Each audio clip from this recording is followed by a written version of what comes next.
We are back once again. We got a lot to talk about. Commanders news, NFL news, maybe a little bit of NBA news I might kick it off with.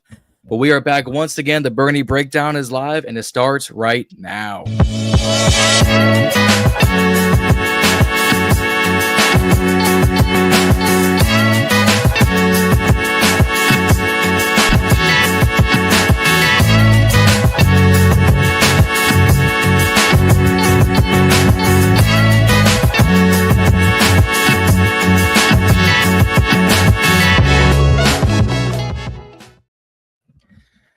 Fellas, welcome back. Welcome back. What's happening? What's up? What's up? What up? Happy birthday to my man Jon. Appreciate it. What you like, 34 now? Man, shit. I feel like it's not. Nah, man. 23. LeBron MJ, you're 23. 23. And 2-3. But nah. One way to Ben Senate. Hey. Y'all remember the movie Money Talks with Charlie Sheen and and Chris Tucker. Chris Tucker. Y'all remember that movie? He was like, it's Mike from Michigan. John, Mike from Michigan. So funny. Hilarious. Go ahead. But no, we are back. But no, we back again. Another Wednesday time, especially Juan. Yeah. Wait, what happened? Definitely before your time. Juan has to be the youngest. So hold on, Juan. You were born in 06? Oh nah, now you're getting disrespectful. I ain't 18. I'm 20. About to be 22, bro. 03. 22. 03. 03. LeBron James rookie year. Damn. Oh Lord. I know that's still like, dang, you young, you know what I'm saying? Because you was like 46 by that time, but I was 46. And you called me young? No, 2003, I was 18, bro.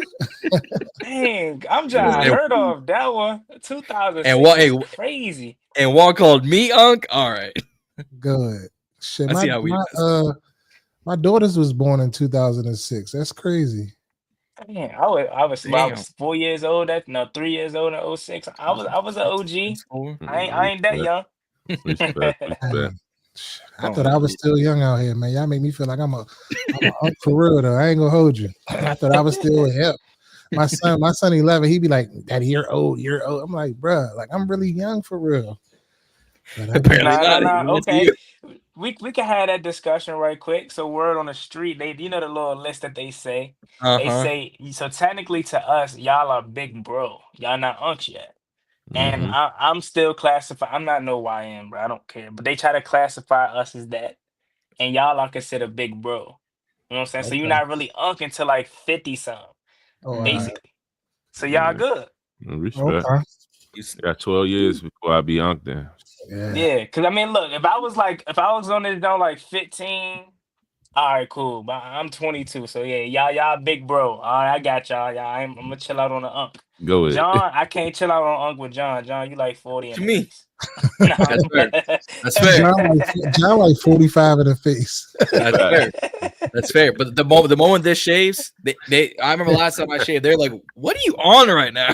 What are you on? What are you on right now? How dare you shave that beard?" So now you doing that, Z?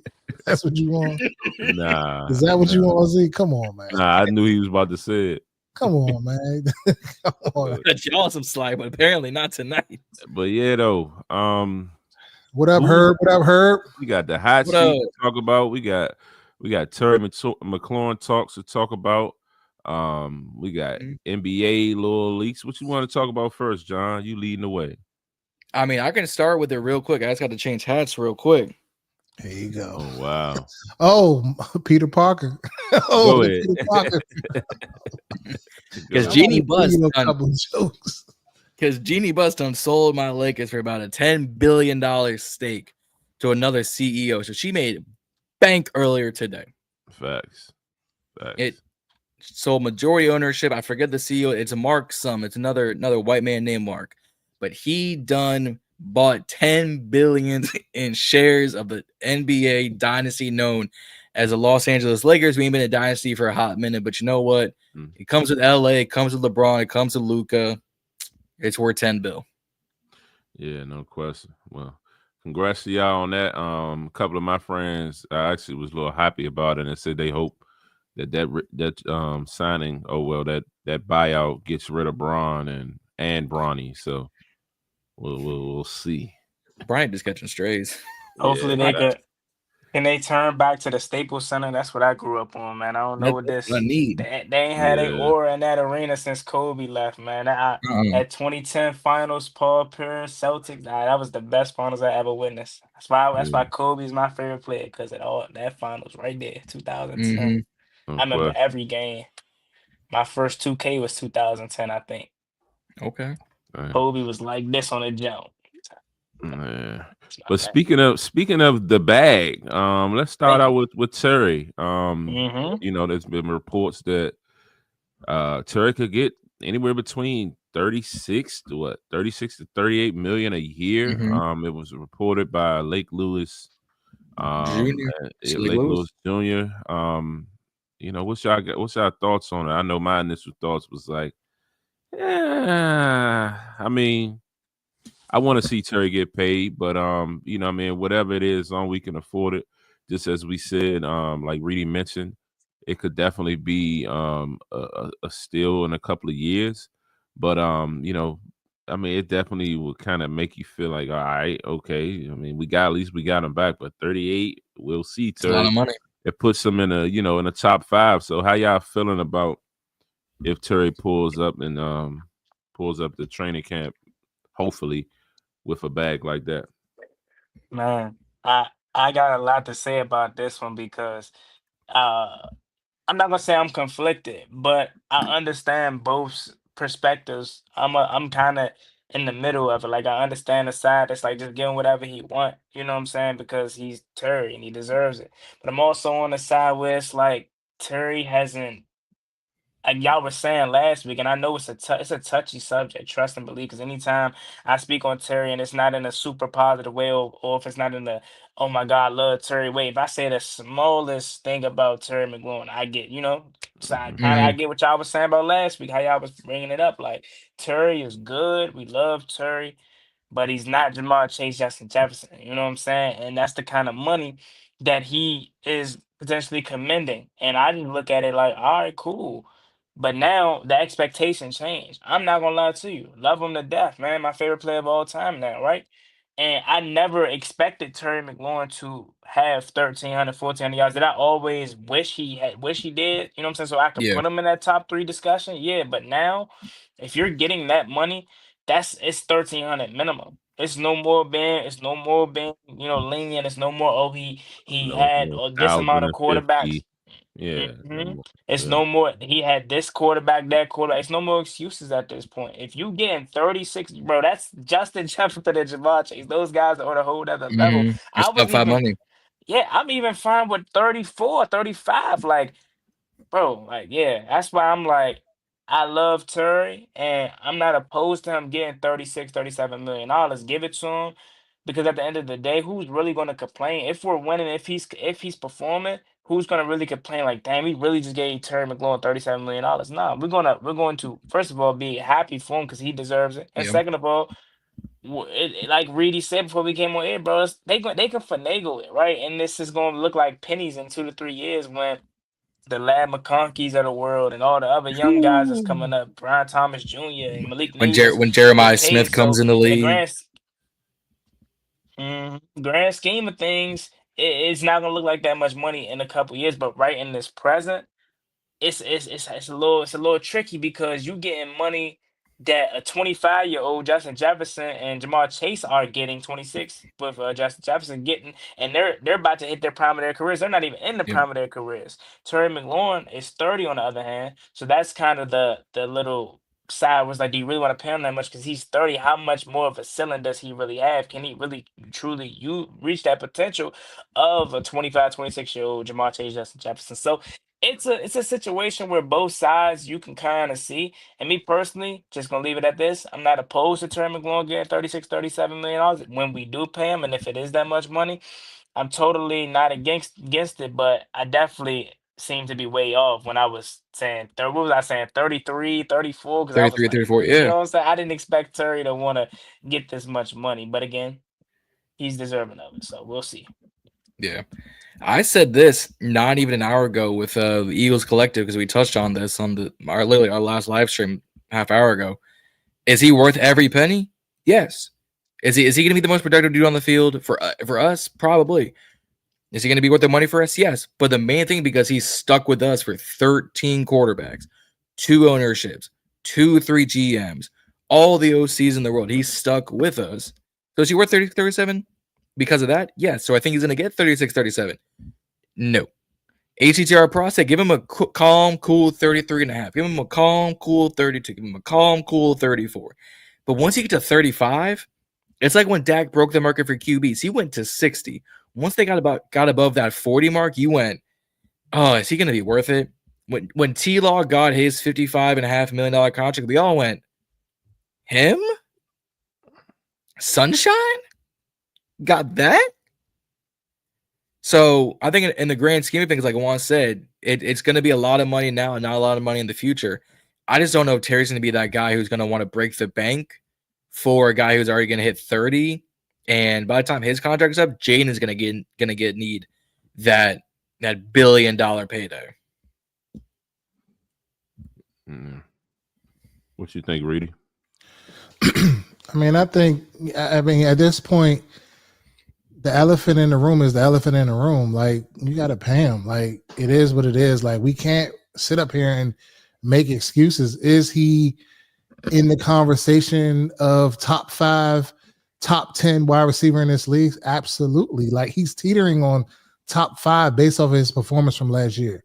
And I'm on record saying that if he goes out and has another performance this year with 1,400, 1,500 yards, 12, 13, 15 to 15 touchdowns, he has arrived. He has arrived. Like, and all of that, we could put all of that shit to bed we had before about the 1A, 1B, all of that talks that, you know, went on in years past. Like, he is the mark of Mr. Consistency. Like, as a coach, all you can ask for is a guy to go out and continuously put things on film and to make plays and to get open and to produce for his team, which he has done at a high level.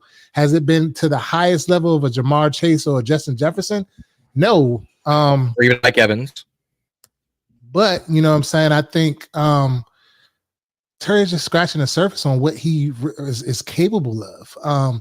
So I say you got to pay him. I mean, I think, like I said before, I mentioned off camera, like, nowadays, like, the Eagles are the number one example that comes to mind with the void years that they put on their contracts on the back end of the contracts, where they can kind of like, or if you front load the contract in the beginning or with the guaranteed money and stuff like that, then it makes it more team and cap friendly. You know, when those years get here or whatever. So I think you just got to do that. You can't worry about Jaden Daniels. I feel like you got to take care of the people that been here. And Terry McLaurin, to me, is as solid as it goes as a player in this league, and his loyalty to a team.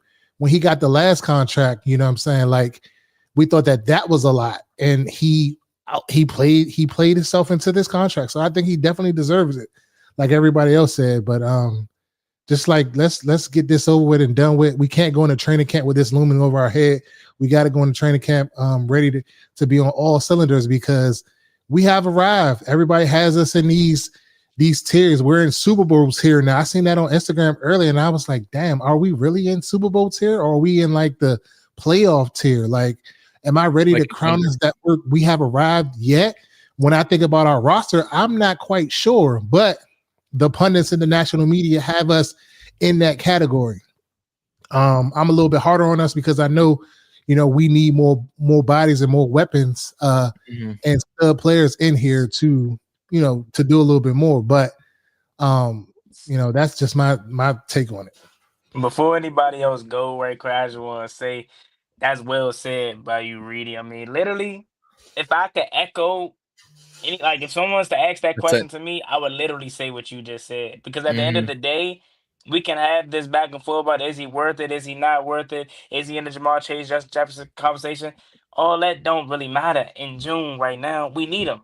Like, we can't go without him. We need Terry McLaurin on this squad. So at this point, you can say whatever I say. You feel me? Is what I say. But like I'm saying, we can't go without him, or because like it ain't gonna matter. Come September, if 1-7's not on that field, we in some trouble. So regardless of if it's 37, 33, just give him what he want at this point. He kind of got us by the balls. If you want to be for real. Yeah. Looking at the PFF rankings of the receivers, they have Terry locked in right at number 10. Above him is AJ Brown, Justin Jefferson, Jamar Chase, St. Brown, Puka, CeeDee Lamb, Nico Collins, Tyreek Hill, Mike Evans, Terry McLaurin. Arguably I would put Terry before a couple of those guys. I keep forgetting about Tyreek Hill. Say that again. I keep forgetting about Tyreek Hill. Because last year was so down for him with Tua and all those injuries, so he kind of fell off a little bit out of people's minds. I just know the arrest and the baby mamas, but that too. Yeah, but I mean, I hear what y'all saying on that, and I can echo that too. You at the end of the day, you're gonna have to pay him. I personally don't think that he's going to get this 36, 37, $38 million thing. I think it's just another conversation swirling to keep things, keep content going and keep things interesting and keep things interesting. I just don't see him jumping out there ask for that type of money based on the type of person that he was. Now if he is, I think that, you know how negotiations go. Somebody asks for 38. All right, look, I can give you 36. You know what I mean? And meet them at some number. And find a way. But I do think he will be back with this team. I do think that it's going to happen before training camp because I feel like these guys know how important he means to us, how important it's going to be for Jaden to kind of, for them to continue to have that gel and, moving in with a lot of these new weapons and getting this offense in place. And things of that nature. I think Terry is a big part of that. So I do see it happening before training camp. But I really don't think he's asking or going to get this type of money. I mentioned in the text the other day, Lake Lewis is definitely one of my favorite guys out there. And, I feel like sometimes he does have bold predictions. I just feel like this may be another bold one. Not saying that it's not to knock him or anything like that, but I feel like it's a bold statement, and I just don't see it happening. There you go. I can see that. Yeah. That's a good point. Reedie Zee basically saying, y'all, it's June and ain't nothing to talk about, so they just like us trying to freaking find some type of content to keep the action going until we get to get to July. And that's the thing too about it. Like, I've always felt like that and even still feel like that. Like, nah, Terry ain't asking for 37. And if you really want to think about it, Terry himself has not said anything, right? Like, Terry's on the boat fishing. Like, it was a whole video like he just did, like basically interviewing while he was fishing. It was a very good watch, man. He's chilling. He isn't saying anything. It's his agent that's probably really trying to force this on him or like kind of putting this into the air. Which he should, as an agent. That's what you're supposed to do. Because he getting that cut. Yeah, he's supposed to get the most for his player. But I'm with you too. Like it's hard for me to realize Terry ain't asking for 36 for real. But then again, it's like he did just come off of the best season of his career. So it's like maybe I don't know. Yeah. I really don't, because then he's 30, so it's like he could be in the mindset like, man, it's the only chance I get to potentially cash in major. So maybe I do gotta take advantage of it. Huh? Yeah. He could be shooting high, but one of those things. Yeah, you say you want 38 and your real number is 36. So he's shooting high to get what he really want, and it could be one of those. We're playing a game, playing the system. If this is true, but. It just doesn't fit the Terry McLaurin that I've grown to know over these years. Yeah. And again, like we talked about, he did have the production on the touchdown side, like we talked about last week. With the yards, You know what I mean? You can argue that. You know what I mean? Hold on, let me go back and see his exact yardage last year. I think it was 1096. Yeah, 1096. 1091. You know what I mean? When we was talking about, remember I was talking about last week, you know, Terry cracks these 1,000 yards, but it'd be just over 1,000. You know what I mean? So just as Juan mentioned, if you getting 37 million, bro, man, 1,300 is the bar. It's the benchmark. Yeah, like we need that at least. And 1,300 last year would have made him third in the league behind Jefferson and Chase. So it'll be you know what I mean, it's only like 200 more yards because I mean he was 1096, so it's about 204 more yards. Man, it'll put you up there. So I think it's doable because it was definitely a few games where he kind of was under 50. It was disappeared. So there was one game he was like 2 for 17 or 3 for 17. It's like you gonna target this man 4 times, get him 3 receptions for 17 yards. You could have done that in the first quarter. Right. And that's my thing that we talked about it last week, so we don't really got to rehash it. But that's my thing too, is like as much as we can, you know, kind of hold Terry to that, oh, he only got 50 yards a game in most games, some games, a lot of that has to do with the offensive coordinator because it's no way this is your number one weapon and you can't find ways to get him 4 targets in the first quarter. So it doesn't make sense. I think the big thing for me about paying him more is Zee, go back to that top 10 that you had on PFF. So it's like Jamar, Jettas, Puka, Nico, Mike, CD, AJ, right? And I think I'm missing a guy. You said St. Brown? I'm on St. Brown, thank you. Sun guy. Yeah. Outside of Mike and Nico, because Tampa Bay and Houston, for what they are, they're smaller markets in the NFL. Name me another number 1 wide receiver where the biggest thing about him is that he's fishing in the offseason. He's not at parties. He's not on boats with strippers like Stephon Diggs. He's not getting arrested like Tyreek Hill. He's not getting away with murder, up for grabs like Antonio Brown. He's not making big money moves. He's not buying sports cars. He's not going on big podcasts. He's not having any controversy with law enforcement. Name me another one wide receiver. He's not having baby mamas. Not having no baby mamas. Like again, like one Tyreek Hill in Miami. Like name me another number 1 where the biggest knock on him is that he's going fishing and he's getting married. Yeah, and it says here is the toughest player to rank on this list, regardless of where he lands. He's simply a high-level receiver. He leads the league with 89 contested catches since 2020, and a cumulative WAR of 1.31 over the past 3 seasons, ranked 7th among wide receivers. So if we scroll down on this list, it says tier 3. No, scroll up. It was a tier 3 to tier 2. I want to see tier 2. Tier 2. Slow down. All right. Was it 9? Who's 9? As Mike. 9 is tier 3. It was Mike Evans. Okay, go up. Okay, we got Tyreek Hill. Nico. We got. I'll give Nico a 9. He's broken out these past 2 seasons with CJ. Terry's better than Nico Collins. Right? Yeah, he's fast. So this is the thing with Puka Nacua. Came out, had an outstanding rookie season, did his thing. Amon-Ra St. Brown, the same kind of thing. I slightly give Terry the edge based off his consistency. So if the argument is going to be said that in the national media that Jaden Daniels is not a top 5 quarterback because we haven't seen him do it for multiple seasons, then we have to take Puka Nacua out of it as well.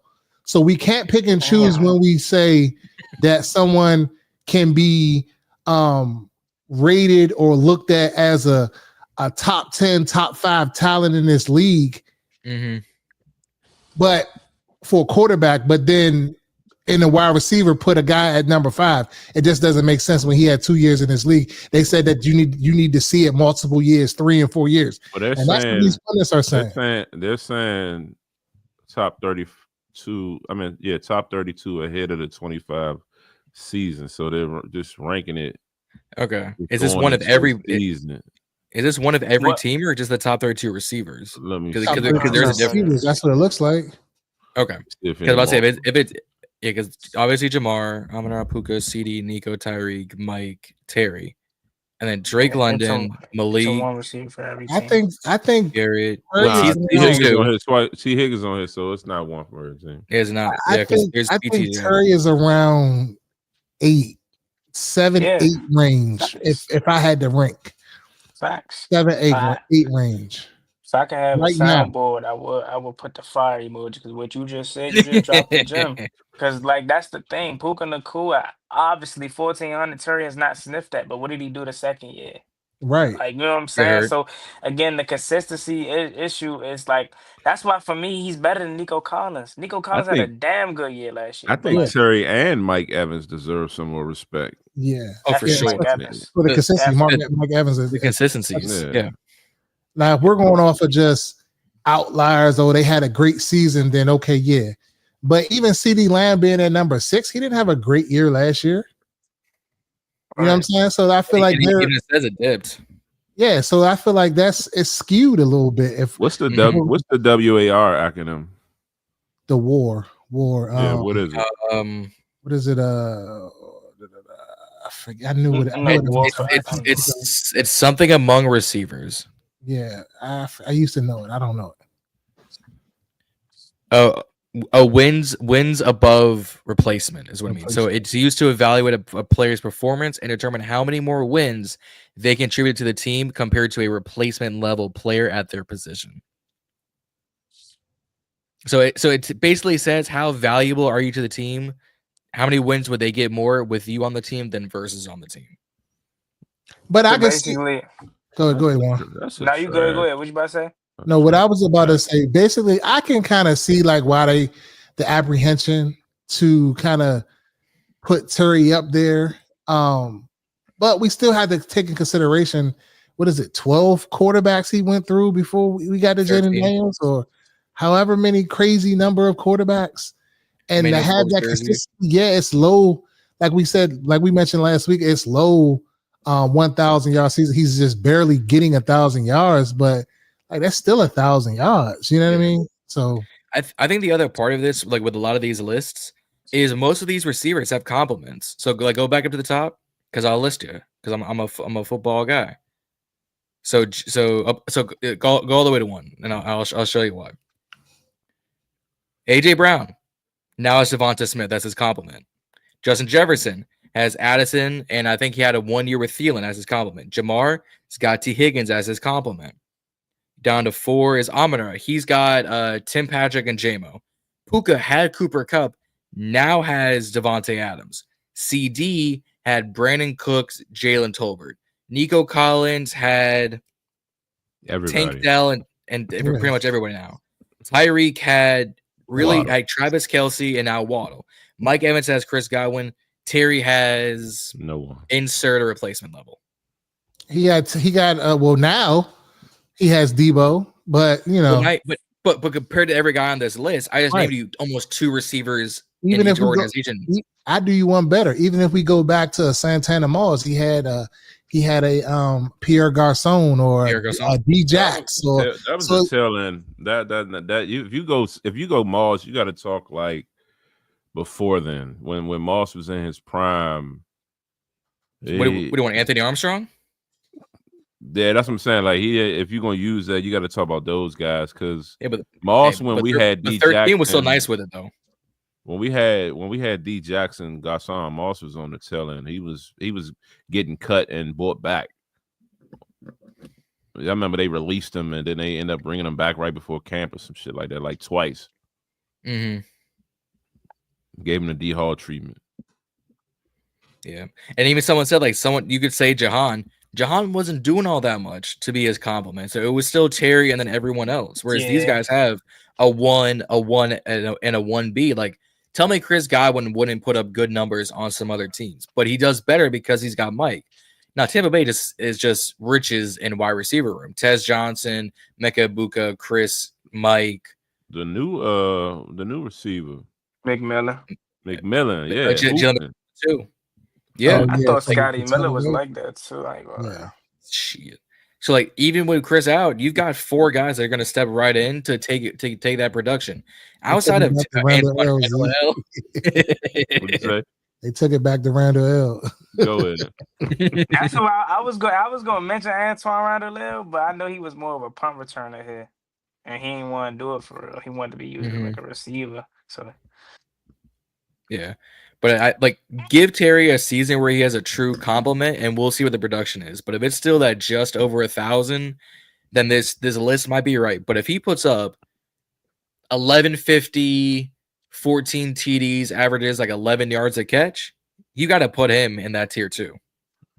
Man, I'm that's why I keep saying like this year is going to be the mark for Terry. So like once we get through all this contract situation, because obviously he's still going to be playing on his current deal this year anyway. So that new money is going to go into effect next year, and minus whatever bonus he gets, he probably get now.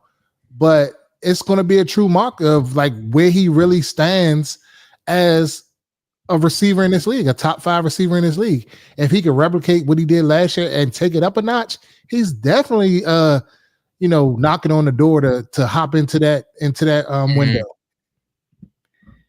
Yeah, and the fact that his most consistent QBs was the year Taylor Heineke was leading us, and then a rookie year Jaden are his 2 best seasons. When he gets a quarterback for a full season, he puts up these better than 1,000-yard seasons. He doesn't have that for what is he going on year 6? So 4 of his 6 years. Where at least Mike has had somewhat of consistency. I think it's year 7. He got hit. Yeah, this year 7. He going into year 7. He got his extension because it was a 3-year extension. Yep. On his first full year, when he got in his 4th year. Yeah, but remember he was a 3rd-round pick, so he only got, I think, a 3-year contract as a 3rd-rounder. Right. So that would have 72 mil. Or was it 68? I think it was. His extension was 3 years, I think 68 or 72. Was like 72, but I'm talking about his rookie contract because he was a 3rd-round pick. That's only a 3-year contract. Word. So yeah, first round is 4-year with a 5th year option. 2nd round is a 4-year. 3rd to 3, 4, 5, and 6 I think are 3 years, or no, 6 and 7 are I think are 2 years. I didn't know that. It goes down. That's how Rodriguez kept becoming a restricted free agent. It's the reason why like Shador signed a 4-year contract is because he negotiated for that 4th year, being a 5th-round pick. Free my man Shador, man. Yeah, I agree with you, Herb. I think we should pay him now and just get it out the way. It is what it is. Figure that shit out down the road. If you got to pay Debo, if you got to pay whomever, Laramie, you got to pay whomever. Figure that shit out down the road. We got another 2 years before we got to pay Jaden. They better pay him at year 4 if they smart. Yeah, 3. Just extend shit. Yeah, maybe next year extend his ass. If we go out and win the bowl this year, he might gotta get that Patrick Mahomes treatment. I ain't gonna lie. What is Z laughing about over there? I'm trying to figure out what the chuckle's about. What's going on right now? What is the chuckle about? What did Reedie do now? Nah, it was something John said. John from security. It was something John said. John do look like the what I say from mall cop. I ain't gonna lie. Oh Lord, insane. Yo, bro, that's my man's birthday. He gotta get these jokes on his birthday. Fuck that. That's why. He ain't That's why. Nobody exempt from these jokes. I ain't gonna hold you. Oh, nah, John, that's all love. We know we love you. Oh, I know. Yeah, man. Terry's gonna get paid. Terry will get paid. Terry will be here. More of the story. Yeah, it's not a matter of if, it's a matter of when. I like I said, I think right before I say like July, 12%. It's gonna happen. We can't play without him. So it's like Yeah, facts. unless we go rely on Michael Straction to go ahead and you know. Damn, you on a different Michael? Traction. Hold on, he's on a different Michael. Is he gonna be a just? No. You're on a different Michael, Juan. I've been hearing some giving up on Gallup already. I've been hearing some bad things about MG, man. I don't know, man. What you hear, Juan? First of all, my man got a hamstring jump, so it ain't his fault. But I heard that he was running with the second team or third team. Like I don't know. That's about right. Hey, yeah, right. but like I don't know. Maybe I'm still a little thrown off about when Jay Daniels quote unquote threw them picks and it was intended for Michael Gallup or whatever. It's only 5 eligibles on the field at one time. Juan. That's what I'm saying. Like y'all know, I'm pulling for him, but it's like a lot of people making me nervous now because a lot of people don't have him making his roster, so it's kind of like making me scared now because I'm like the only one pulling for him. I'm assuming the 5 is going to be. You got Debo as 1. You got McCaffrey. You got McCaffrey as 2. I'm talking about you got 5 eligibles on every offense. Oh yeah. So you got McCaffrey Debo. and Lou Faturi. You got Debo. You got Zach Ertz, and then you got running back and somebody else. So who is he going to pull off the field? Eckler. He wasn't even above Noah Brown. So you know what I'm saying? He's supposed to be running with the team. Y'all supposed to be making me feel better about it, man. Now I'm feeling worse. I have not seen a single person outside of me believe in Michael Gallup making his roster, bro. I believe in him. I said I was with you. Michael, you're not Reedie hopped on the train. Okay, cool. As long, look, it's me and Zee there. Like, nah. The train was leaving at 9. He hopped on 8:58. Okay, I forgot. Yeah, Reedie.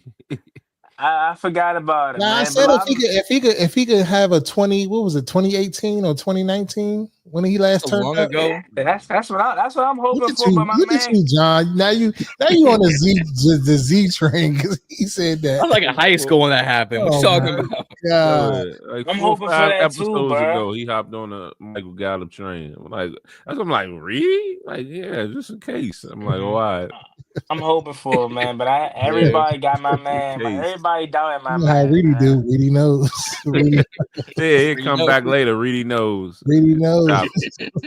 No, but not no. Hold on. Nah, Reedie might have known though, because quote unquote Noah Brown ain't as hurt. He was telling me chill. He still, you know what I'm saying. So word on the street is it ain't as bad as initially thought. So well, we would have heard more. Like what I'm saying. That's why I said pump the brakes last week because well, that's my guy. Reedie called me yesterday.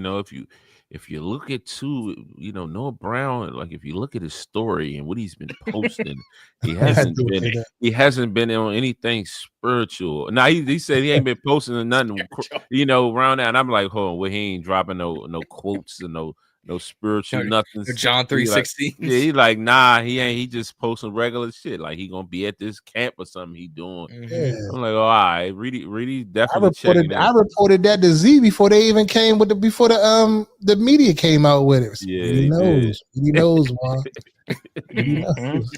man. Wait for that segment on the Burgundy Breakdown channel. Reedie knows, man. According to Reedie's sources, who the fuck are Reedie's sources? Go ahead. Twitter. Who need Ian Rappaport when you got Reedie knows, man? I'll tell you. Reedie be scrolling that X feed. He be refreshing.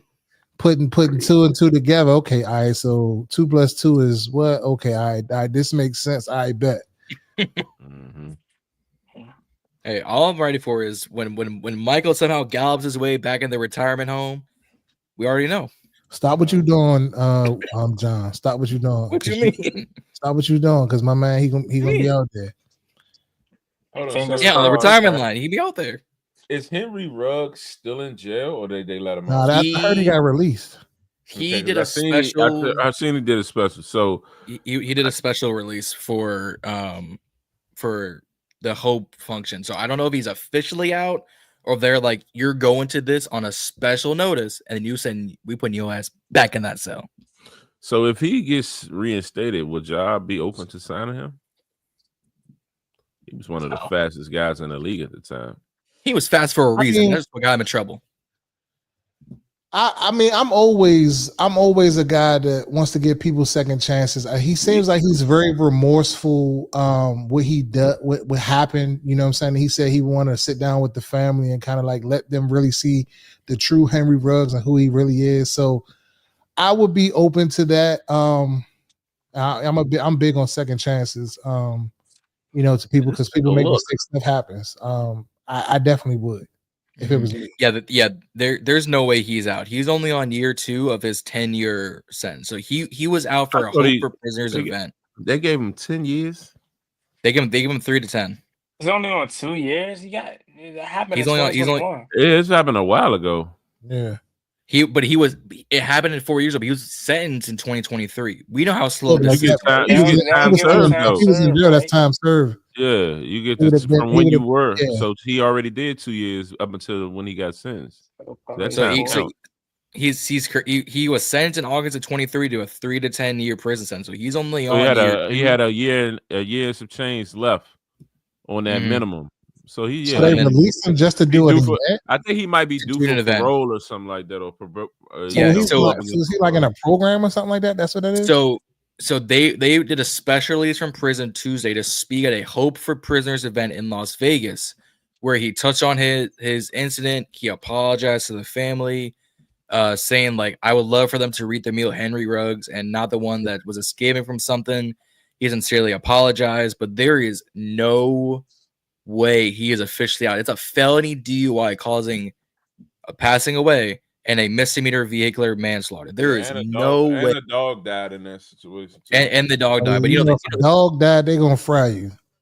So there's no way. Though, looking at that tape, that clip is still insane to this day. How fast he was going. 156 miles an hour.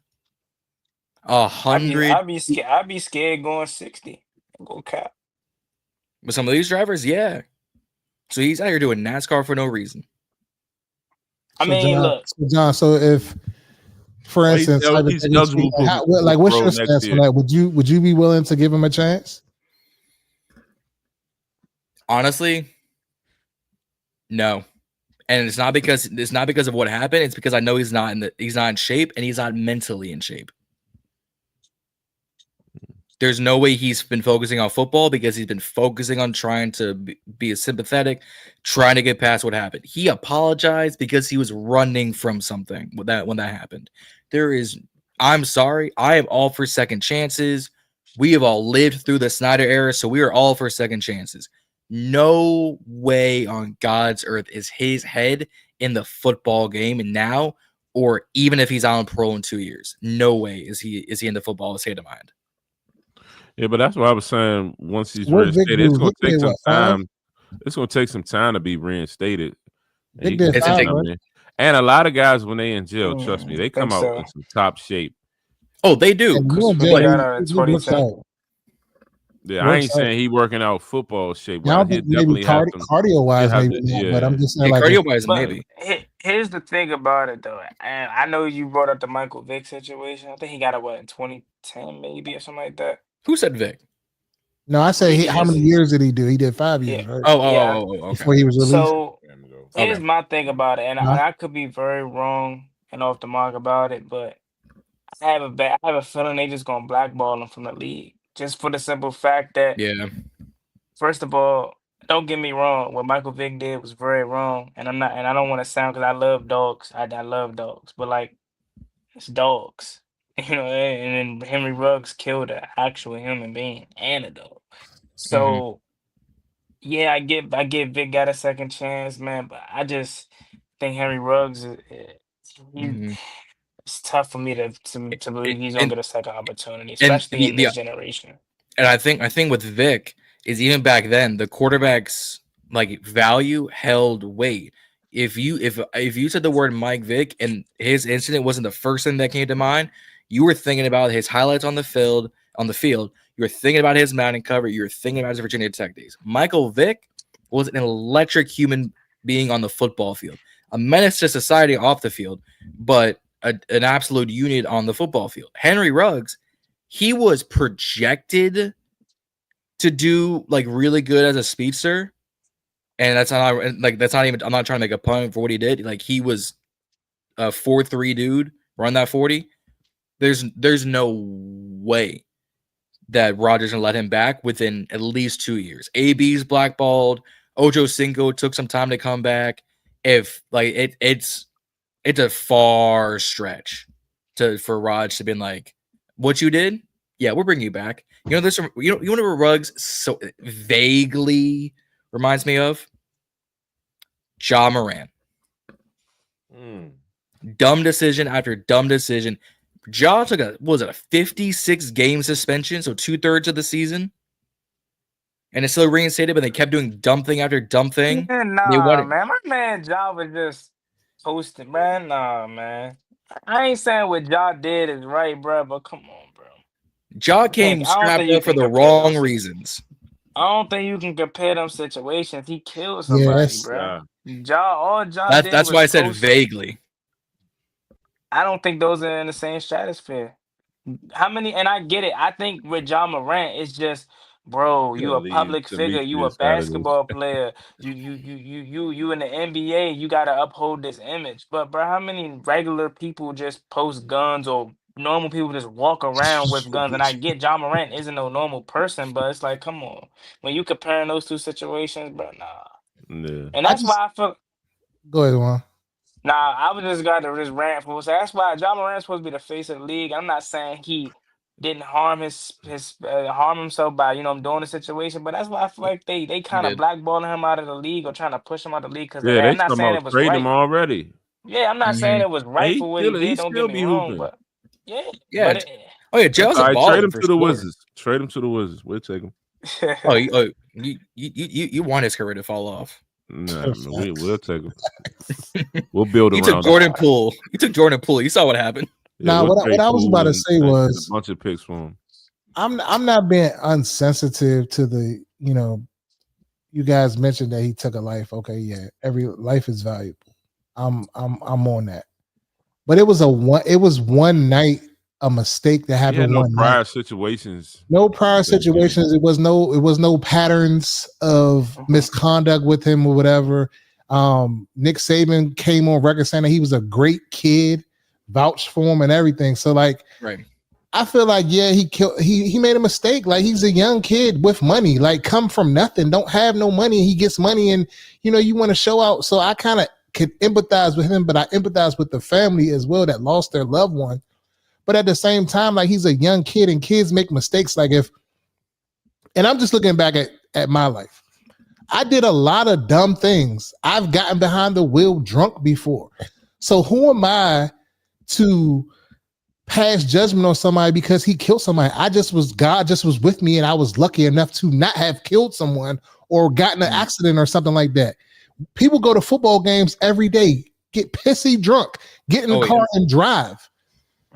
So nobody you can't tell me like, you know what I'm saying? Oh, this, that, the third, because like if it was you or if it was your family member, you would, I mean, the NFL is one thing, but I'm just saying just to kind of like want to like push that narrative of keeping him down is like, I don't necessarily agree with it. Like, you know what I mean? Like, I feel like at a certain point, if you serve your debt to society and you're remorseful and truly remorseful and you're trying to work on yourself, you deserve a second chance. Like, that's just how I feel about things like that.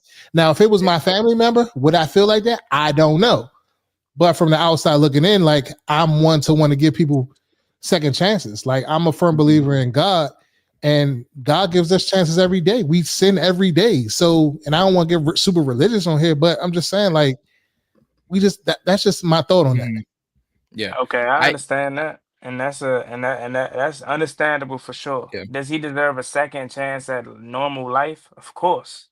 But we're talking about, and I don't want to get religious or fuck it, I'm gonna do it. He's black. We're already, and John, I don't mean that, you know what I'm saying? Right. I'm sorry, I'm trying to be serious, but we're three honorary. My man John, Billy Gang Kush. But nah, Three-fourths of us up here are of color, and we know this society is against us already. We are at a disadvantage every single day. So of course we can sit up here all day and say, yeah, he deserves a second chance. He deserves a second chance. Should he come to the Commanders? But realistically, bro, second chance at life is going to happen. But in the NFL, that's cooked, bro. They're going to use this against him so much to keep him from coming back into the league. If he was of a Mike Vick status, correct me if I'm wrong, but Mike Vick already was like that with Atlanta before he even got arrested. So he already had Right. some experience and whatnot wrapped up. So and it's Michael Vick, game changer. It's just Henry Ruggs. Had this been, I don't know, freaking Julian Edelman, Lad McConkey, any white receiver, my opinion probably would be different, bro. But nah, man. They ain't gonna get that young brother another opportunity at the league. At life, yes, but at the league, I doubt it, man. Yeah. And I wasn't trying to make that. I wasn't. Caruth messed it up for everybody. So Ray Caruth. Oh wow, yeah. That's a deep pull. That you went in your bag for that. Who's Ray Caruth? My face said it all, huh? I don't know who the heck they gave your man a second chance. Do you remember Albert Connell's one? You used to say Ray Lewis. I mean, Albert but look who Lewis though. It's Ray Lewis. Yeah. All right, look. Even Ray Rice. God forbid anything. God forbid this happen. Like I wish Ray Rice ain't bounced back at all. Yeah, but on tape, you can't. Yeah. The thing about it though is that situation. I still remember that to this day. But like that situation is fishy to me because they only acted because it got out. They were trying to keep it under wraps. They didn't want to get it. You know what I'm saying? But then they ended up getting out, so they had to make an example of Ray Rice. Kareem Hunt did the same thing. You know what I'm saying? Like it's different case. But in Kareem's case, he's back in the league with like a chip. Who was at a bar and Jaire like stole a girl? Stole a girl? Like stole her, but she was kind of like pressing up on him or something. It was when he was in college. Was that Kareem? I don't think it was. I know It Kareem was had a girl at a bar, and it was a white girl, and she was jumping in his face and something. I remember that, but I don't remember who it was. I know what you're talking about. Well, I mean, if we want to go on the subject of police and colleges, just look at the University of Georgia. It was wild. Who was that? Was it Mixon? I think it might have been Mixon. Oh, Joe Mixon. Thank you. Yeah. Although to his credit though, I think it was Mixon. But it was her fault. She kind of like it was her fault or did something like that. But he just like clocked. He was like, I ain't taking no shit. What I was gonna say though, quickly, like to not even just harp on this situation, but God forbid it happened. Like I know we wish we could all, you know what I'm saying, take it back for him. I know he wished he wouldn't have did it. But you said Michael Vick, Ray Lewis got second chances. We know those guys are freaking major figures. If Henry Ruggs did this now, after putting up consecutive Pro Bowl season, maybe all pro seasons, and had really good years, and in his fifth year, he did a situation like this. Does he deserve a second chance in the NFL? They probably would be more lenient to give him a second opportunity potentially, but he ain't do shit really. So it's like Ruggs, unfortunately, is in the boat. Like Juan said, if you put up good season, it's exactly what the KC wide receiver room, Xavier Worthy and Rashee Rice, they both had car accidents and one of them hurt or killed someone. He want to put up like 1,000 yards this past season and might not serve jail time until after next season because the process takes forever. Like the Ruggs thing happened in 21, wasn't sent until 23. Like Worthy is still waiting on his court dating process, and we're a year removed from that. Even whatchamacallit, bro. Jamin Davis. Deshae Everett. Like, did y'all see that Shador just got a ticket? That's why I said 104. That's why I said free my man. I read that joint. It said $250 fine. I was surprised it was only $250. Yeah. I was super surprised. I'm like, oh yeah, he ripped that shit up and he swiped that. Yeah. He sent that on over quick. They about to use that against him so much, but he already had a disadvantage. Like, slow down, bro. Like, wow. And you Dion was like, man, you paying that your bum ass self. Mm-hmm. I mean, he got money. But all right, let's go to the next topic because this is something that I wanted to really discuss with y'all. Let's move on. You know what I'm saying?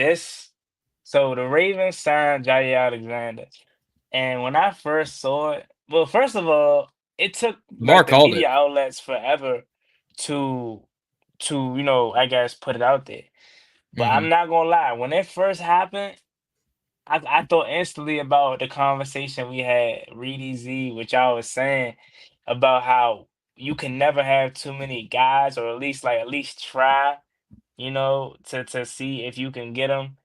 And I was just like, man, the Ravens do exactly what we don't, or what you guys wish we did. Because they always are looking to upgrade regardless of who they have, what they don't have. Okay, they just drafted so-and-so, but we still see that this former all-pros. Let's go try our hand. That's why they got Jaire. That's why they get a DeAndre Hopkins. That's why they get a Derrick Henry. Because they Eric DeCosta and Ozzie Newsome, they always just look to add great players, and I kind of understand that's what y'all want us to do, and it's kind of like that. I get it. We never can have enough because you look at they secondary now. They already had Marlon Humphreys. They already had Kyle Hamilton, Malachi Stocks, Nate Wiggins. Now you add Jaire Alexander. That secondary is amazing. But I also look at it like to be a little funny, throw a little shade. It's like, damn, they always building a super team, but end up going running to Mahomes or Josh Allen and come up short. Or Joe Burrow, yeah.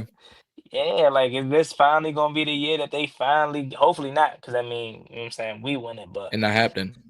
Man, the Ravens always doing something. But their defense has always been bad since Lamar came to the building. Like, their defense, they keep adding pieces. They added old man Chips Ahoy, Kyle Van Noy. They added Justin Madubuike. They added Nate Wiggins. They added Malachi Starks. They added Jaire Alexander. And their defense was bottom tier last season, especially their secondary. They let up 45 to the Bengals just for them to score 50 because the Bengals defense is as holy as Swiss cheese. Well, and not to make excuses for him, but wasn't that whatchamacallit's first year calling plays as a D coordinator? What's my man name? I know you're talking about, the one not Harbaugh. When McDaniel left. Oh, so the defensive coordinator? Yeah, he was a former Raven, but he had to retire early because the young black guy. I know you're talking about. I know him from playing ball with the Ravens, not coaching. But I mean, like coaching helps, but based on all the news that was coming out, they didn't change all that much scheme wise when Mike McDonald left. Zach Orr, yeah. Didn't he? I was about to call him Michael Orr from the movie. Didn't he go to Miami? I know him from playing with the Ravens. Like, that's why I know him like actually playing. I could have sworn Miami paid him this offseason to be their DC or something. I could be wrong. No, he's still a Ravens defensive coordinator. But I brought that up because I wanted to say, you look at our cornerback room and how high I'm on it. Do you think we missed the opportunity? Should we have been interested? He's 28, former All-Pro. Jaire Alexander. I'm on the record saying that we should have made some noise on this, but I feel like the timing of it, we just always get the shit end of the stick on the timing. Like, I knew once we went and drafted Amos, they weren't going to make a move, and it was kind of like they released him like after the fact. I feel like if this would have happened before the draft, then they may have, hit the treads on that a little bit, but it's just our timing is just always shitty. But we're kind of chasing it, you know what I mean? So it's like we are not, like, us as fans, we want to be in that window. Like, I always want to be in that window, but I just got to remember that, like, from a roster perspective, we're not there yet.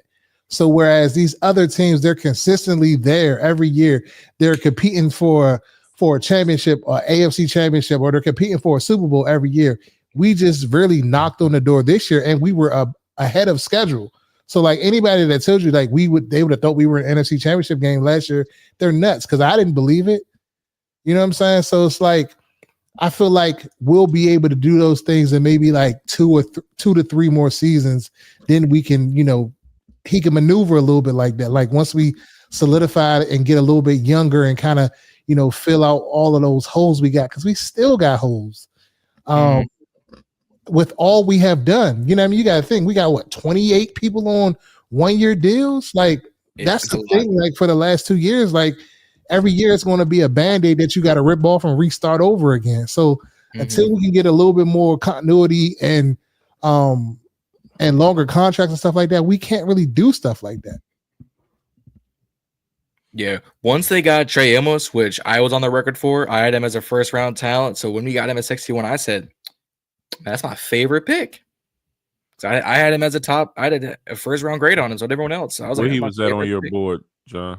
What number? I was taking him at 29 or 30.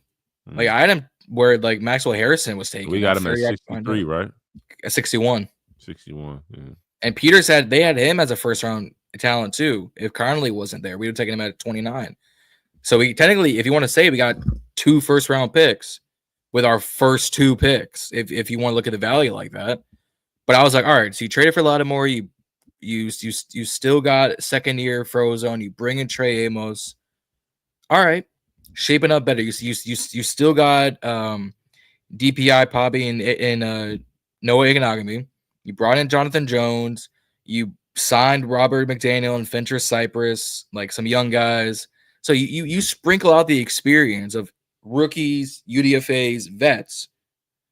I had a feeling once that happened, I was like, Jaire, it might not happen because they weren't sure if they could trade him or not. That was the other thing is they released him like last week. This is June. No one's trading for guys like that anymore. So once they released him, I said, oh, it's just a matter of time before someone gets their hands on him. And that happened to be the Ravens. Yeah, I didn't think that they would. John Virginia love to pick they see in the first. Go ahead. I didn't think that we would make a move for him once he was released because, like you said, it was already kind of like crowded.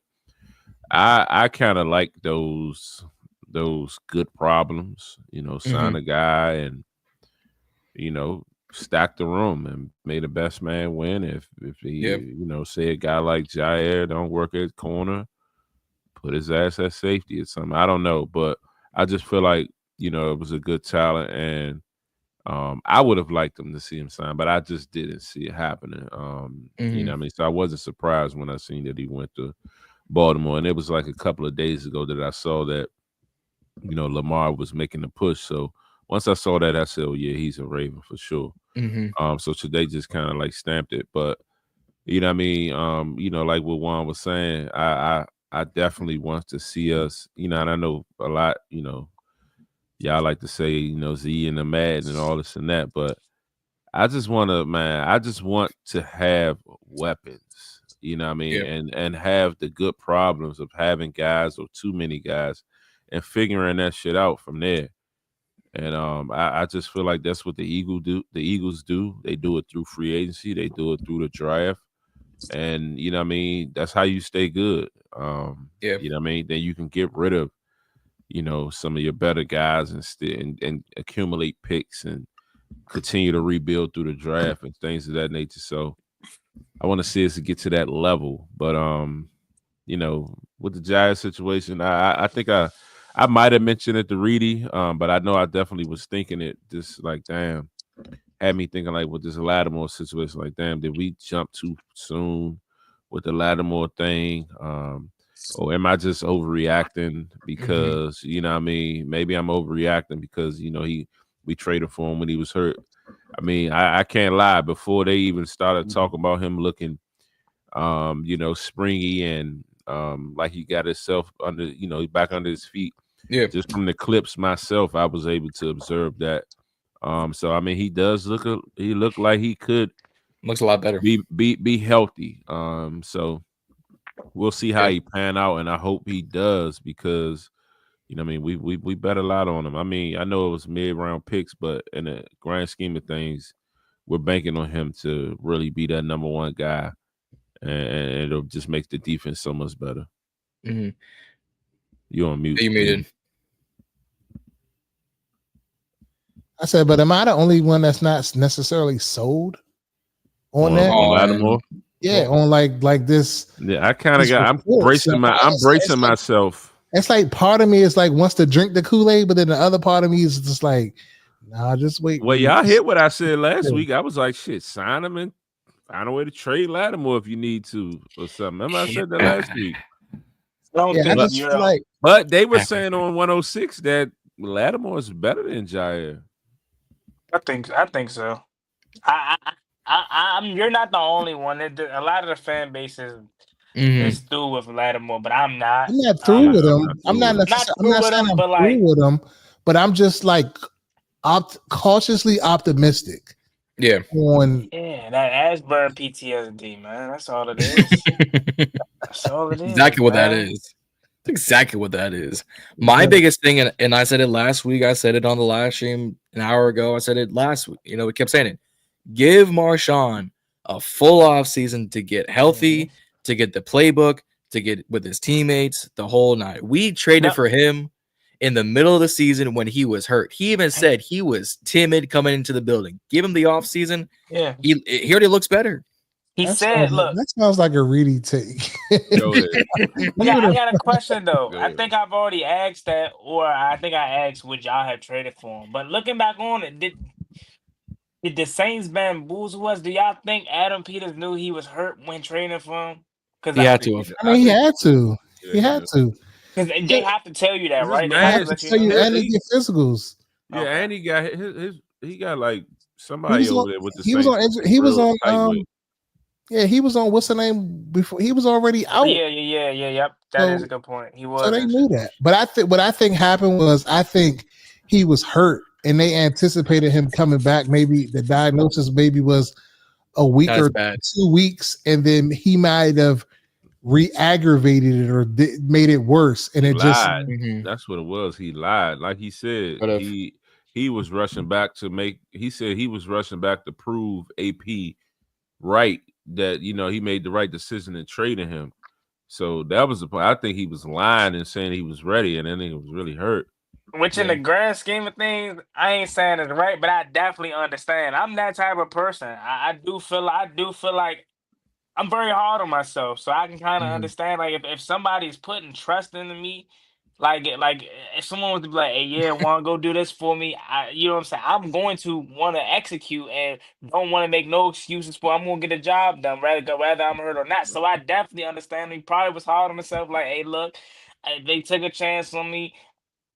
I want to show them that they made the right decision. So not trying to give him the benefit of the doubt, make excuses for him, but I definitely can understand where he's coming from. And I really like when he talked. I like that he took accountability. It's something about that that I just love. He ain't say, yeah, I was hurt. Like that's the reason why. Nah, he owned up to it. Like, bro, I was forcing myself back. I tried to make some happen. So forth. Like whatever I just said. I don't know what that I just said. It's late, but yeah, like I'm rocking with Lattimore, man. And after this year, if he's buns again, then it's like, all right, cool. Wipe your hand. But honestly though, when y'all think about it, especially Z, like you say, you play man, so you kind of wanna at least let us take chances on players like that have high statures and whatnot. So you don't ever think like it's enough players that we cannot get. They did exactly what you expect or wanted them to do, actually, like regardless of if it work out or not. And that's why I'm like, I ain't even really tripping if it don't work out, because like at least we took a chance on a guy of that caliber, and that's something that we ain't really ever do under Ron Rivera. Shit, even Jay Gruden for real. Besides Hockland and Dix, maybe that's probably the only. Because I'm trying to think that early Gruden, like that 2013 Gruden, that season was so horrible. I cried that year. Because like after that 2012, I'm thinking. But anyway, I'm gonna go down a rabbit hole. But I'm rocking with Lattimore. He went to number 2. I don't know how I'm feeling about that. I like 23 on him, but hey, Trey Amos got that. And he about to be Trey got locked. So 23. Trey Yeah. about to be locked, man. Yeah. Rocking with him. We can get. Go ahead. So I was going to say, moving along, in the script, what are you guys feeling about, players that are possibly on the hot seat? I was about to segue into that coming into this season. How you feeling about that, Juan? Yeah, like I told y'all prior to the show starting, man, this is the best I felt about the team in years in terms of like heading into training camp. There, it was very hard to try to find true hot seat guys outside of the obvious. Like obviously Marshon Lattimore, obviously Deron Payne, and Brian Robinson. So for me, I'm just gonna go with Deron Payne because he's a guy that is right behind Jonathan Allen in terms of giving him his money, but he hasn't really fell off produced. cliff. You know what I'm saying? Since that season that he put up 11.5 sacks, and then looking back on that year, like, and this is not me trying to downplay him, but how dominant was he truly that year though? Like, I know he had 11.5 sacks 2022, and I remember that season, but it's like, was he really that dominant, y'all? Like, I'm talking about how we look at a Jalen Carter, how we look at some of these interior, like a Braden Fisk, who last year was outstanding for the Rams. Like, I know he had 11.5 that year, but if we can quickly look back on that year, was he really was that 11.5 really that dominant though? Like, because prior to that, he really wasn't known for sacks. So it was kind of like we already knew, like maybe this was an anomaly. Like this wasn't like he turned the corner, he figured something out, he was looking unstoppable. The most memorable plays I know from Deron Payne is the pass deflections, and that's great. But he's on the hot seat, man. Because if he doesn't perform this year, bro, he's getting cut. Like he's following right to his Alabama guys' footsteps. So he has to, and I mean absolute have to have a really good year. And I'm loving what I'm hearing from him in terms of how he's speaking and how Dan Quinn and Joe Witt is speaking about him, saying he's came in and he's impressed thus far. But like I told y'all last week, and like how we all kind of collectively agreed on it, like this is Deron Payne going into year so and so, and then we don't care about that. That's for the rookies. You should be dominating training camp, mini camps, and all that. Yeah. What are you gonna do come Sunday? So for me, I know it's part of low hanging fruit, but it's really Deron Payne. John, it's Payne, or in all honesty, I think it's the other one's going to be B-Rob if we're thinking offense. This entire offseason has been about, all right, is B-Rob going to be the main man, or are we going to draft someone? Is B-Rob going to be the one, or are we going to, sign someone? Well, we drafted Bill, Ja'Cory Krosky-Merritt, round 7, I think, pick 245, around that spot. Picked him up, brought Eckler's got one more season. You brought back C-Rod, you brought back McNichols, so now you got a 5 running back room. What is B-Rob going to do? Because he has not cracked 1,000 yards. I don't even think he's cracked 900 yards rushing ever in his career. So you're talking about someone who cracks 850 at his best, 640 at a low. We all say he's got, pretty bad vision. He might need some glasses, might need some eye care, some spectacles, might need to pull out the South Carolina Lenore Seller glasses, the Rodrigo Blankenship glasses, and wear those under the helmet. Might need some LASIK to get his vision right. He might need to go to Marvel and find vision, go on that vision quest, and figure it out because he just doesn't have the lane. So I think it's going to be B-Rob. All right. All right. I mean, go ahead. I mean, outside of us just talking about one of the main obvious is Marshon Lattimore. We gave a lot of reasons, so we obviously know he's on the hot seat. Juan mentioned Deron Payne, who's my guy. John mentioned Brian Robinson, who was one of them for me, and the other one is his counterpart, Mr. Austin Eckler. I feel like with both of those backs, they both will enter in final years on their deal. As John stated, we drafted Bill. a guy that I am extremely high on this year. And with Robinson's lack of explosiveness and Eckler slight regression last year, I think it puts both of them on notice. And I think that I predicted my big prediction that Bill was going to be RB1 by the bye week. But I also feel like that Bill could potentially kick Eckler out as a training camp cut. That's blasphemy. Hey, fuck out of here with that. Right, okay. Bill, you don't know shit about Bill. See, Bill. One highlight tape. Now that's your man. Clip this up and send it to him. Oh, Cap report, man. Come on, stop my that. Guy. That's his guy. All right, when it happened, I do think that Bill is going to be a good player. Like but I'm not ready to kick Austin Eckler out for Bill. Like if anything, Jeremy McNichols though. I ain't gonna lie. Eckler is crazy, right, like, I'm not. But what I'm saying is on the sense of like, I'm not saying Eckler isn't. Don't keep Eckler over McNichols or don't keep Eckler over Rodriguez. I'm not saying those things. I'm just more so saying on the sense of how like teams operate and like guys that are like keeping individuals that's gonna like say if we looking at it from a percentage of touches, what I mean, Eckler will get probably the second greatest percentage of touches, and Rodriguez will be at his 1 or 2%. McNichols will be at his 1 or 2%. With Bill coming in, and if he does extremely well through camp, he's going to be affecting Eckler the most. So it's like, why would you keep Eckler? If you keep Eckler, then you still going to want to give him a certain amount of touches that he ain't going to really get. And that's going to create an unhappy player that knows his worth, and he's going to be better than a 20% touch guy in a sense. So it's like you get rid of that person, and then those other guys will remain in their role, and everybody's still happy. Yeah, I don't agree with that take for the simple reason. I feel like Bill is going to be a true first and second down runner or runner, period. Whereas Eckler is more of a third down passing situation type. Bill is a catching back as well.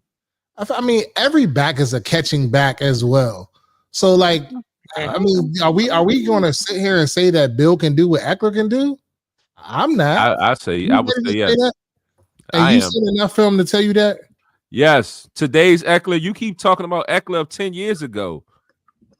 Yes. He ain't been around that long. I ain't gonna lie. Yes. Come on, Z. We talking about Eckler from last year. Yeah, I'm a big Bill fan. Don't get me wrong. Eckler had a screen. Eckler had one damn screen against the Bengals. He had a kick return that got called back. Yeah, I mean, not the Bengals, the Bucks. He had what else did Eckler have? He had a couple of little drinks against the Eagles. Like, come on, guys. Y'all act like Eckler had a great fucking year last year. Like, gassing Eckler. First of all, y'all been gassing Eckler. Look. So this is what I'm saying. If Gibby was here, he would be saying the same thing for Gibby. If he's a Z guy, he gonna go to the war for them. I'm telling you, bro. Like, Eckler do to you, like you want Eckler out of there. Like, I said it early in the offseason before we even drafted Bill. I was saying if we draft a running back in period that can create some bump in that room, like what's the point of keeping him? I don't think it's pushing him out. I think it'll push a Rodriguez and a McNichols out before it'll push Eckler out. Come on. It may not push him out in training camp. I'm making a bold hot take, but it may not push him out in training camp. Realistically, it may not. But what I'm saying is if you're thinking ahead of things and you're trying to keep everybody happy, then you release him and the other guys know their role. But he knows his role, though. Like, he's not a... That's why I don't agree with the take. Like, I get what you're saying to a certain point. Eckler thinks he's number 2 for sure, and he knows he's number 2 right now. I don't feel like Eckler ain't that type of player. Eckler said if Eckler was a 2, he would have taken more money. Right, I thought he was fine with the third round, the third down back role. What are you talking about? Who was the number 2 last year, guys? He was the number 2. And going into the season, we came back with the same 4 running backs before we got Bill. You don't think he's number 2 now? And yeah, we get Bill. You still don't think he thinking this rookie coming in and taking my number 2 spot? I think he was going to be cool with his duties on third down and change the pace and stuff like that. Like, I mean, third down, cool, but he still is the number 2 guy in the running back room in his mind. If Brian Robinson goes down, Eckler would expect to be the starter. Eckler was our speed guy because Brian got no speed. Eckler ain't got no speed. Compared to B-Rob, he got speed. That's why he put him on special teams. Also, Eckler said last year the big reason why he came to Washington is because he no longer wanted to be the main guy. And I'm not ready. I'm not ready to like get on this Bill wagon and say he the number 2 like off the rip. Like let's wait until we get the training camp and see a little bit more. The running back room is not stacked enough for him not to be. I get that. I understand that. I'm not saying that, but I'm just saying like I'm not ready to say that he's better than Austin Eckler. Like, come on. The words better than Austin Eckler did not come out of my mouth. But what I did say is that he could be good enough. That's to be seen. Possibly, yes. Could be good enough. And if he is good enough, what's the point of keeping Eckler? Yeah. Man, get rid of Jeremy McNichols. But you're on the record. You just said you want to stack the house with all dogs. Eckler's a fucking dog. I'm not. So now you want to push a dog out the room? Eckler's not a dog McNichols or Eckler's not a dog to me in 25-26 season. I'm sorry. He's not. Come on, bro. If he didn't have the concussions, he was on pace because when Eckler broke that kickoff. On pace for what, Reedie? Cap, bro. You are on pace for what? You keep making these turns, but you ain't backing it with nothing. Wait till I call Uncle Ma. You are capping. On pace for what? Respect. He had 300 yards this past year. 300 yards. But look, he was hurt on kick returns. So, like, I definitely Eckler ain't no dog. Wow. Eckler ain't no dog. Wow. Respect. I'm going to leave it at that. I'm not even going to get into that. But I would say for me, my hot take is, and it's not more so of a hot take, but I would say it's either B-Rob or Payne. But I'm a jump out on a limb and say Deebo Samuel for me, just to stir the pot a little bit. Just to stir the pot a little bit. Tell us why. Because he has to, and I'm not saying he's looking like he's going to be the Deebo of old, but we haven't seen that. So until we see that, then I'm not ready to say that he's going to do that. So for just like it's a contract year for Payne, it's a contract year for this person, is a contract year for that person. It's also a contract year for Deebo because they converted his contract into basically a 1-year deal. It was like 18 million, John, if I'm mistaken, 17 million. So he's looking for a big payday. So he's going to be in the same realm of, I'm not saying the same realm of what Terry's going to get this year, but I'm curious to see if we sign Terry this year, then we double back and sign Deebo next year. So for that reason, I would say that is a person of, that's on the hot seat. Like he has to produce for not to be on our roster, but to be on somebody's roster. Like I think he's good enough to make an NFL team, but just to get the type of money that he probably wants, he has to turn up. Yeah, that's a good point. I definitely agree with that Deebo Samuel take. But when you were speaking, that just made me think about potentially one more. This may be a little slightly early, but Ben Simmons. John, Ballin In Burgundy podcast. Hey. Why not? Fuck, he ain't did nothing. Shit, Luke. So many people could be a. I only put Ben Simmons for the simple fact Luke McCaffrey showed something last year. And outside of that, what did he show? What did he show, Juan Gotti? For me, hey, hold on, time. I'm about to do a reference. He showed that he was wide open. Right, fact. So for me personally, because I love just a kick returner that can catch the goddamn ball. I don't care about excitement. I don't care about all that. Just get the ball, get down to the 25. So he showed me promise as a kick returner for one, gave me some Dax Mills vibes. I was the biggest Dax Mills kick returner fan ever for some reason. Tell us So why. he showed me promise from that perspective. He also showed me some promise as a receiver. I mean, I still think to this day that Steelers game, What 5-0 he had 2 overthrown, catches. we won the game. My What he had man 2 had a couple catches good. on the He season. he had a couple good grabs. You know what I'm saying? So But 2. So 2, right? 2 is a couple, I know. right? I mean, yeah. I mean, I think I'm not. More than He one. had more than to be serious though. He had more than 2 catches, but I only can remember like the Bengals one and the Steelers one that got an overthrow. But anyways, Ben Simmons is somebody that had more hype coming out of his draft class than Luke McCaffrey. That's why I'm like less harped on. Like I don't really care that much about Luke in terms of like he pressing him to perform because he's only 3 years in the receiver game. Like he's new to it, so I'm not really pressed about him. But it's like Ben Simmons, he kind of gave me Cole Turner vibes. 'Cause I was a huge Cole Turner fan because they was hyping him up, saying he was gonna be this, be that, be that. And Ben Simmons is supposed to be our next tight end of the future. And I kind of feel like we've been missing at the tight end position. Like, I get it, 18 you re-signed receptions. John Bates, you know what I'm saying? But he really isn't a factor on the offensive side of the ball in terms of pass catching or being an enforcer in the game of, outside of blocking.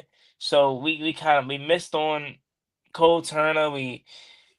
Sammy's Reyes, like remember that whole situation? Like the tight end position Get hasn't outta been here. nothing since like we've been fiending for somebody since Jordan Reed. Jordan Reed and Fred Man. Davis. Yeah, Jordan Reed, Fred Davis. I mean, even old Vernon Davis running that 2-man with Vernon Davis and Jordan Reed cross the middle. I used to love when Kirk Yeah. they used to do that little play action and they both used to just run like this, cross each other, be wide open. So Ben Simmons for me, if I had to say a sneaky one. Not to cut you off, I'm reading this comment. God, they had a Good. list. That's true. Oh, man. B-Rob doesn't have foot speed, quickness, vision, lateral You ain't quickness. talking about, correct. Absolutely, B-Rob. His elusive is 56 on college football. That's what he's saying. So if that's the case, Bill, since y'all glazing Bill, what fucking conference did he play in? New Mexico, fucking nowhere, fucking now state. Come on, get the fuck out of here.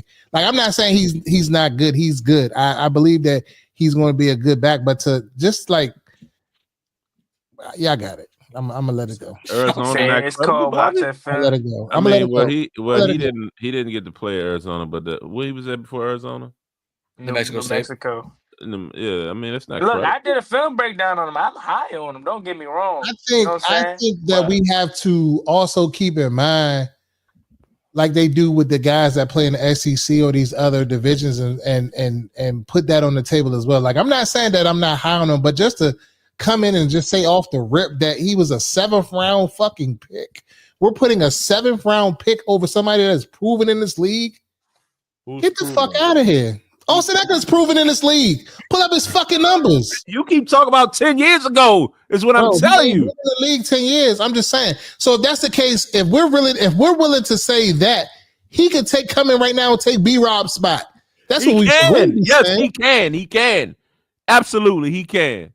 If they really wanted to get spicy, I just want y'all to be on the same type of time if it goes a different way. He probably should be the fucking starter out there. Yes. Okay. A 7th round pick, a starter? I don't care that he was in the 7th round pick. Okay. Yes. So if he was that great, why the fuck he didn't go higher?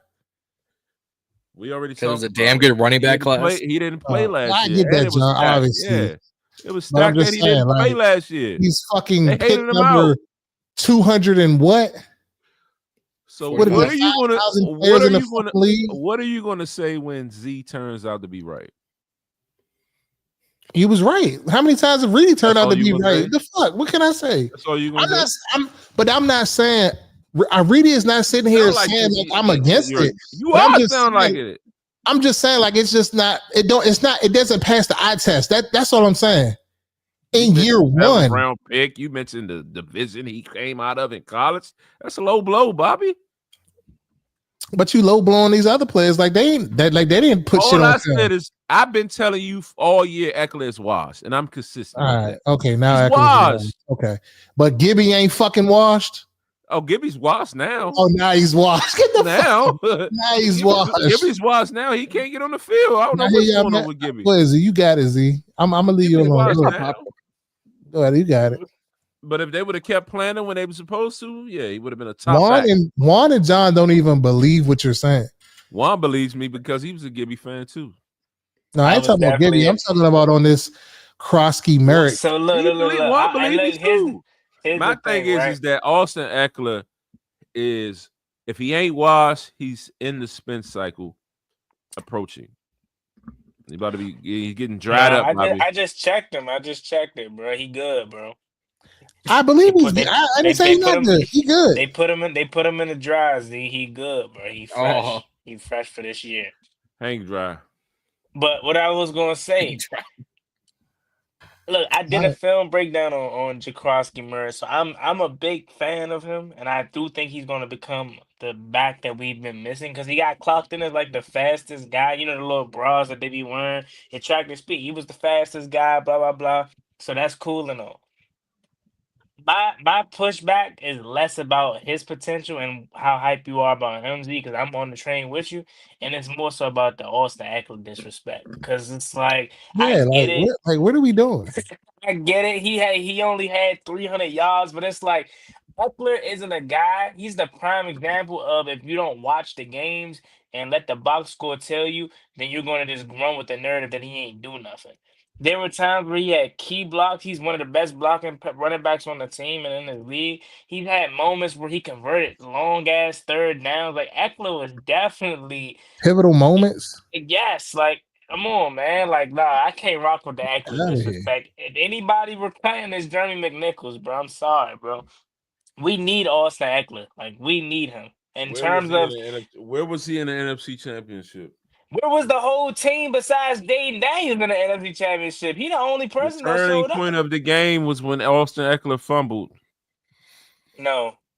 That was one of the turning points. Reedie know it. That's why he looking like that. Reedie know it was.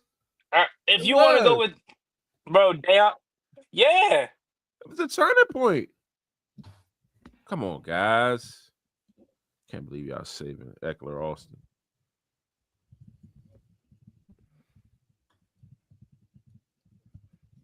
AE third. Okay, so Austin Ekeler in his NFL career, he has 4,722 yards. He averages 4.4 yards a carry. He has 43 touchdowns. Okay, last year he had 367 yards on 77 carries, 4 touchdowns. So the year before that, he had almost 700 yards on 179, and then 915 the year before that. Jacory Krosky Merritt, one season in 2023 where he had 1,100 fucking yards and 17 touchdowns. The rest of his years, 4 touchdowns, 5 touchdowns, 2 touchdowns, 186 yards, 164 yards, 433 yards. I think I will put my chips in the basket of a guy that is proven in this league at this moment. Now, he's a younger guy. He may overtake him in time, but not right now. To push him off the roster is crazy. Watch me. And McNichols and Rodriguez, the ones that they say should be starting over B-Rob, so they're just gonna make the team, and Austin Ekeler is just gonna be searching for a job. That makes no sense to me, Zee. Come on. Okay. All right. Zee about to rock that Bill jersey. I already see it. Yeah, go ahead, cop that. I bet he won't do that. Because Zee's on record saying that he gotta wait 3 years to see what they do. But I bet you won't go out on a limb and cop that off that 32 jersey. I never said I gotta wait 3 years to see what somebody does, but I did say I don't cop jerseys for 1 year guys, because I think Reedie was like, he gonna give him a Debo, and I'm like, Debo on a 1 year contract. Yeah, so I would not get his jersey. But Bill, I don't like that 32. So I'm gonna wait to see if he changes his jersey number. So what are you gonna change his number to? What you like? What numbers you like? Let me see if I can put it in the call to the I don't know. I don't like 32 though. Well, Debo's got one, so there's that going. Hey, Reedie, he already making the excuses not to carve it. Facts. Facts. He don't believe that. He's trying to do a Z nose type of deal. Hey, Zee, all I'm saying is, ask me what number he got on my team on Madden. What number you got? 1. Hey, because Debo got 19, don't he? Debo got 19. Fuck y'all thought. Debo should have went to 19. Nah, I do agree no with one. that. I do agree with that though. Debo definitely should have went back to 19. But what I'm gonna say is though, Z, if that's so my Eric said man, he want him in 22 or 27, Eddie George or Emmitt Smith jersey numbers. I don't care about the jersey number. If that's my man, I'm gonna cop the jersey. That's my guy. That's a You know what I'm fact. saying? That's a I don't fact, like Juan. 32. Speak to him, Juan. I don't like 32. Blasphemy. This guy is speaking over here. Put some respect on my man name, bro. We gonna see.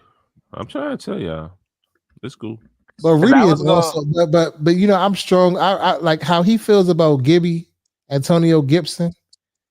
I feel about Austin Eckler because I've been wanting Austin Eckler on this team for so many years, and I did too. I did too. I'm, you know. Yeah, but he's. I mean, like y'all just. I mean, again, I said he had moments last year, but he wasn't spectacular. Like, come on, guys. I think it's the right. 32 is iconic because of Magic Johnson. No, not Magic Johnson. OJ Simpson wore 32. What are you talking about? I don't give a damn about OJ Simpson. One of the best backs in the league ever. So, he wasn't on my team. Jared Patterson. Michael Harris wore fucking 32. So. OJ is chasing for his Hall of Fame. Marcus Allen. John, chill on OJ. John, my bad, Juan. I'm sorry. Chill on OJ. I know John gonna come with a one-liner. Where it ain't the time. Surprised he ain't find a glove. Y'all ain't even catch the one line. I got one somewhere about Georgia. What did he say? He said something about. He said a one-liner about Georgia when we was talking about the Henry Ruggs situation. And he said something else. If you want to talk about players getting in trouble, just call up Georgia. They all they know is trouble. Nah, the one about Chips Ahoy Van Noy was wow.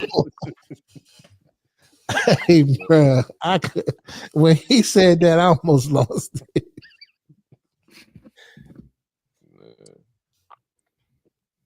What can I say? I'm gonna tell y'all the one I was laughing at over here.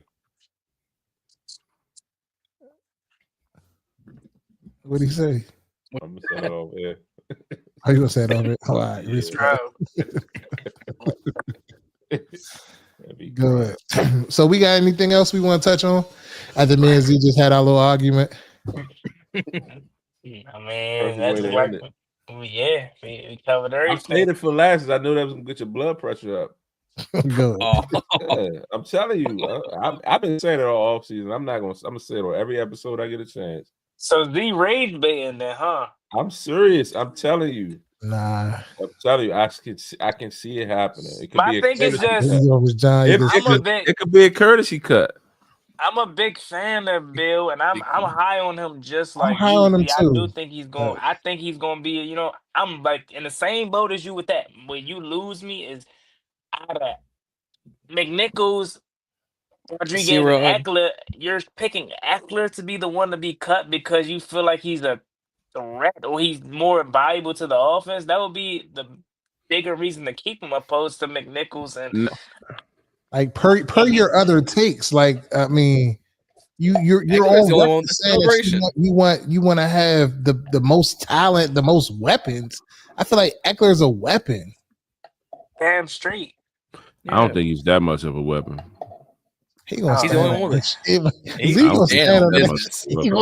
I'm seriously. I don't think he's that much of a weapon. Last year I thought he was going to be all of the things you guys are saying.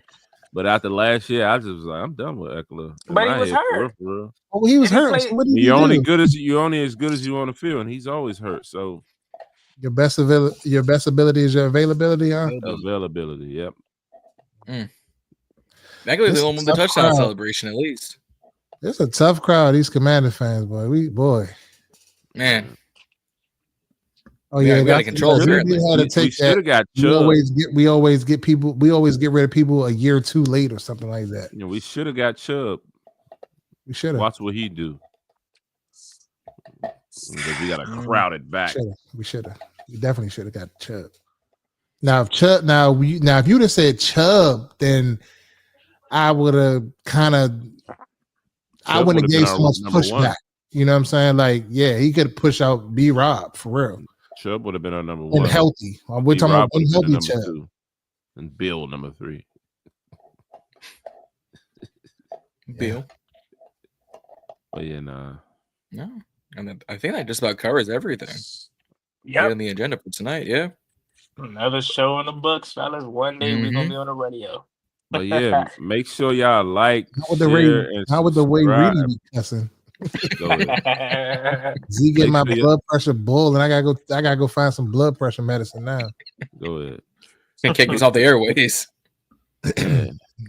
Shout out to the lady in the courier yesterday. She told me I had a nice voice. She told me I should be on radio. It was crazy. I said I got a podcast. I said I got a podcast. She's like, I'm gonna go on there just to listen to your voice. I'm like, wow. She was going smack. Went smack at me. Then she was my mama's age. It was crazy. Am I greasy if I say I can't confirm that? Because I wasn't kind of like confirm if she was really going smack or that. Hey, I had to hit her with it, man. My wife she asked for the number. I was like, my wife would not like that. My man immediately went home and told his wife because he ain't got time. I called her on the way. I'm like, look, you need to. I called her on the way. I'm like, you need to step your game up. You know how Fred be. You on your toes. I got some cougars out here after me. They saying I got a good voice and they want me to sing. All right, Zach Wilson. Man, try to say I'm on my Barry White. Zee in the car is like, man, this ring feeling a little loose. Just spin this thing. But yeah. But nah, though, man. Thank y'all for tuning in and keeping us on our toes this episode, entertaining us, because you know what I mean, without y'all definitely keep us going. But make sure as well that y'all like, share, subscribe for all of our channels: Reedie and Zee, Ballin In Burgundy podcast, Juan Gotti talking sports. Happy birthday to my man Jon, and congratulations to Juan on 10K. A huge achievement. Now he on road to 20K. So make sure y'all sub us all up and stay tapped in. Every week we're gonna bring y'all the Burgundy Breakdown.